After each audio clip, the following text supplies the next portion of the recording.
The black market एक ऐसी underworld की जगह जहां पर हर वो चीजें बेची या खरीदी जाती हैं जो एक आम इंसान सोच भी नहीं सकता कि ऐसी चीजें भी एग्जिस्ट करती हैं, जहां पर लोगों की जान लेने की सुपारी तक दी जाती है और इंसानों को मौत का खेल दिखाया जाता है।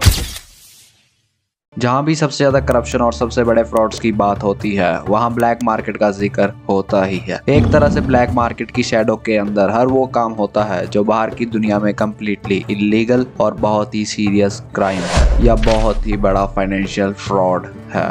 दोस्तों, ब्लैक मार्केट के बारे में जितना जानो ये उतना ही उलझता जाता है। वैसे भी क्राइम कहाँ तक फैला हुआ है ये किसी को नहीं पता। तो आज इस वीडियो में ब्लैक मार्केट और उसके मोस्ट मेजर क्राइम्स को डिस्कवर करेंगे।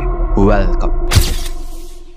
दोस्तों, इस ब्लैक मार्केट की भयानक दुनिया के अंदर हो रहे क्राइम्स को डिस्कवर करने से पहले हम जानते हैं कि ब्लैक मार्केट क्या होता है। ब्लैक मार्केट को समझने के लिए हमें सबसे पहले समझना होगा कि इसके पीछे का पर्पस क्या है। What is major goal behind black market. दोस्तों, ब्लैक मार्केट का अल्टीमेट मेन पर्पस है कि हर उन गुड्स और सर्विसेज को फुलफिल करना जो दुनिया या लॉ के अंडर इलीगल है। अब यहाँ पर गुड्स और सर्विसेज होते हैं जैसे कि drugs, weapons, smuggling, money laundering, पैसे को ब्लैक से व्हाइट करना, ह्यूमन ट्रैफिकिंग और साइबर क्राइम। अब जानते हैं मोस्ट सीरियस क्राइम्स और ऑपरेशंस के बारे में जो ब्लैक मार्केट की वजह से ही अकर होते हैं। सबसे मेजर क्राइम जो ब्लैक मार्केट के अंदर है और बड़े बड़े दिग्गज लोग यानी पॉलिटिशियन, एंटरप्रेन्योर्स और बिग बिजनेस टाइकून्स भी करते हैं। ऐसा भी हो सकता है कि आज जो तुम्हारा फेवरेट एक्टर या एक्ट्रेस है या फिर जिसे तुम इंस्पिरेशन मानते हो वो भी इस क्राइम में इन्वॉल्व हो और वो क्राइम है मनी लॉन्ड्रिंग। सबसे बड़ा की पिलर है फाइनेंशियल अंडरवर्ल्ड का, वो है मनी लॉन्ड्रिंग। आइए जानते हैं कि मनी लॉन्ड्रिंग का प्रोसेस कैसे काम करता है। पहले मैं आपको बता देता हूँ कि मनी लॉन्ड्रिंग होती क्या है और होती क्यों है। जो बंदा पैसे कमाता है उस पर उसको टैक्स देना पड़ता है सरकार को। तो टैक्स देने के बाद जो पैसा बचता है वो व्हाइट मनी होता है। अब जो बंदा पैसे कमाने के बाद सरकार को टैक्स नहीं देता तो जितना भी उसके पास पैसा है सारा का सारा काला पैसा है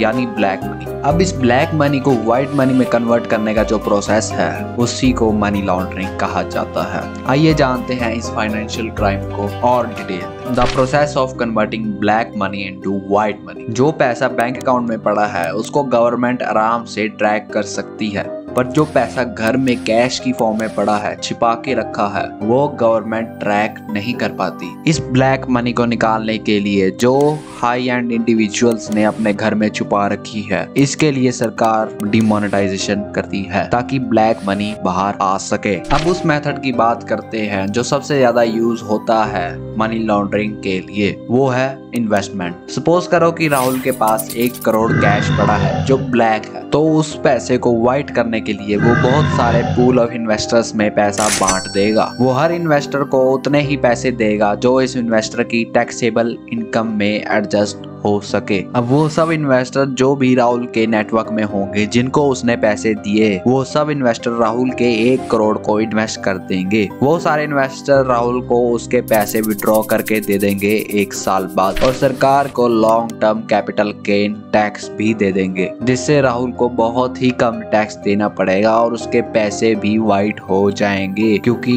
उसने सरकार को टैक्स दिया है, भले ही किसी फॉर्म में दिया है पर दिया है। और 1 साल में जो भी उसने प्रॉफिट कमाया होगा वो भी उसे मिल जाएगा। तो राहुल के लिए सोने पे सुहागा हो गया, प्रॉफिट भी मिल गया, टैक्स भी बहुत कम देना पड़ा। जिनके पास ब्लैक मनी होती है उनके पास और भी बहुत ऑप्शन होते हैं ब्लैक मनी को व्हाइट में कन्वर्ट करने के लिए, पर वो सारी चीजें हम किसी और वीडियो में डिस्कस करेंगे जो सिर्फ डिटेल में मनी लॉन्ड्रिंग पर और ब्लैक मनी से रिलेटेड होगी।